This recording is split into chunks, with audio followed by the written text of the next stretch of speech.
L'OMS qui s'inquiète pour les adolescents, Coldplay qui arrête les tournées et le plus jeune diplômé universitaire du monde.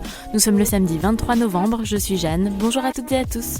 Voici votre concentré d'actualité scientifique sélectionné par Maxi Science. La différence entre l'homme des cavernes et nous, c'est le résultat de la science. Et ce n'est pas une opinion, c'est de la science.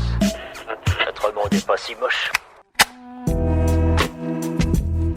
L'Organisation mondiale de la santé tire la sonnette d'alarme. 4 adolescents sur 5 ne bougent pas assez. L'OMS pointe particulièrement du doigt les jeunes filles et recommande 1 heure d'activité physique par jour.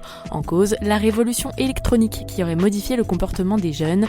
Il est urgent d'inverser cette tendance pour améliorer leur santé et prévenir les maladies. Le groupe Coldplay a annoncé cette semaine qu'il mettrait sa tournée entre parenthèses pour des questions environnementales. Le groupe ne présentera pas son nouvel album tant qu'il n'y aura pas de solution pour une tournée respectueuse de l'environnement. Les musiciens ont imaginé une tournée sans plastique et alimentée par énergie solaire, mais il faudra donc attendre quelques années avant de les voir sur scène à l'international. Selon un récent rapport, la probabilité d'ouragans extrêmes a été multipliée par 3 au cours des 100 dernières années. Des scientifiques notent que les ouragans atlantiques deviennent de plus en plus destructeurs, une conséquence directe du réchauffement climatique. Les chercheurs se sont surtout penchés sur le cas des ouragans qui ont touché les États-Unis, mais ils affirment que leurs conclusions sont valables partout dans le monde. Pour finir, un enfant en Belgique est en passe de devenir le plus jeune diplômé universitaire du monde. Âgé de seulement 9 ans, ce jeune surdoué est doté d'un QI de 145. Il a passé son bac l'an dernier et prépare maintenant un doctorat en ingénierie.